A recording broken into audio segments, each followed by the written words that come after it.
Hey everybody, welcome to Kimmel's Irish Pub. Time for another movie review. Tonight's movie, The Con is On. I've had this on my wish list, or watch list, or whatever you want to call it, for a while now.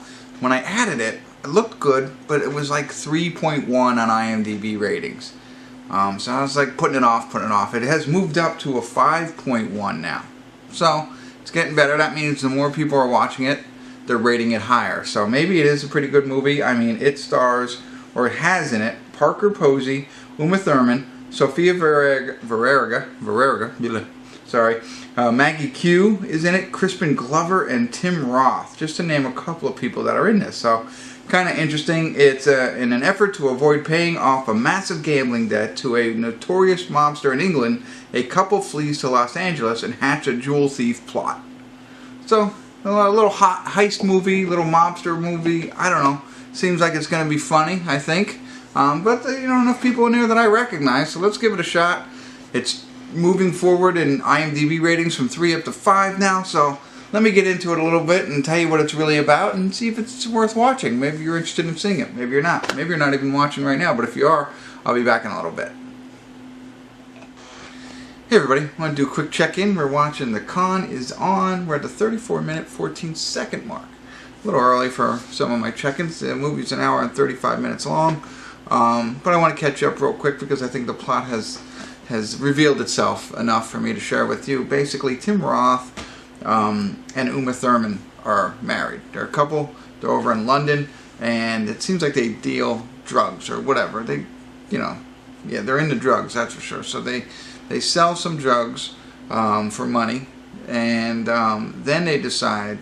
They have the money and the woman's coming to get it, but they decide, Uma Thurman decides to gamble parts of the money.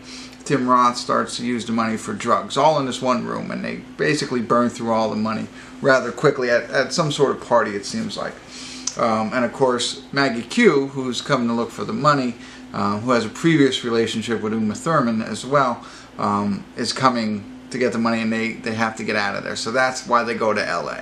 So they're going to LA and they're trying to figure out a way to make the money back, so that they can pay her back and it wouldn't be on her hit list. And Tim Roth is running into his ex-wife, who's currently married to Crispin Glover. I forget the actress's name, but he's starting to buddy up with her so that he can use her for some money and steal some things. And that's basically the plot. So the two of them are working together, happily married. I think it's neat to see Uma Thurman and Tim Roth, in that type of couple. They love each other, and they're both like, con people. So it makes it fun. Nothing completely laugh out loud, but the reason I stopped it, there is a scene.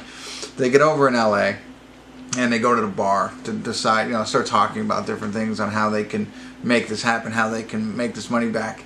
And he went to the bathroom and snorted something. He's doing drugs. He's doing drugs and drinking the whole time. She's drinking the whole time. I mean, they're just obliterated basically the entire 34 minutes and 14 seconds of this movie. But anyway, he comes out of the bathroom and she's sitting at the thing having a martini. He goes, first thing he says, how many have you had? She goes, 4, you need to catch up. He says to the bartender, give me 4 martinis. And the bartender gives him 4 martinis, one after the other. He just slugs them down. So he catches up to his wife. I thought that was a great scene. Now, how many did you have? 4. You got to catch up. Okay. Boom, boom, boom. And there he's caught up.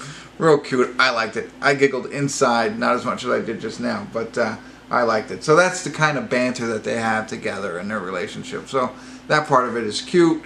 We'll see where it goes from here. We got an hour left of the movie, but I wanted to stop in real quick. I tell you, I'll stop in when I see something interesting. That interested me. So we'll get back to it. If something else interests me, I'll stop and check in again. If not, I'll see you at the credits. Alright. Hey everybody, we're at the credits of The Con is On, and it really didn't pick up at all. Really disappointing in this one. I told you a little bit about the plot line. It's Alice Eve is the ex-wife of Tim Roth in this one. So again, Tim Roth and Uma Thurman are a couple, and they're trying to get money back, or trying to con people out of money so they could pay off their debt that from Maggie Q. So that's the whole con. He goes and finds Alice Eve, who's his ex-wife. She's the actress, who's married to Crispin Glover, and there's all kinds of adultery, infidelity kind of things going on. He has an assistant, I believe, is Parker Posey, and Sofía Vergara is an actress. He's a movie producer or director, and Sofía is the main actress in the thing that he's producing. He's having an affair with both of those, Parker Posey and Sofía, and cheating on his wife the whole time. And meanwhile, Thurman and Tim Roth are trying to steal a ring off of her finger, which is worth $5 million, so that they can pay back Maggie Q. And Maggie Q is trying to capture them, get them, so that she can get the money back. Maggie Q and Thurman have a previous relationship together. So that's everything that's going on in a nutshell. I guess the thought is, do they ever get the ring? Can they pay her back? Do they get out of this? Whatever. But it's all about getting the ring. And there's, not a lot of funny parts, not for me anyway. I saw the attempts there. The biggest thing I liked was that part at the bar. Other than that, the fact that Tim Roth and Uma Thurman, they just simply drink all the time, 24/7. So that's kind of funny. But no laugh out loud moments or anything like that. Really didn't enjoy it. I don't think it's worth watching at all. If you have an opportunity, watch something else, would be my recommendation. I'll probably give it a 4, maybe a 5 because of the bar scene. Really not that entertained at all. It was only an hour and 35 minutes and I felt it was too long. It was like, when is this going to end?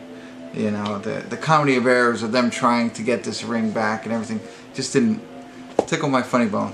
So that's it. I don't want to go on. I don't want to waste any more of your time because I've already wasted enough of my time. If you've seen it, let me know your comments. Comments. I like that. But thanks for tuning in. Kimmel's Irish Pub.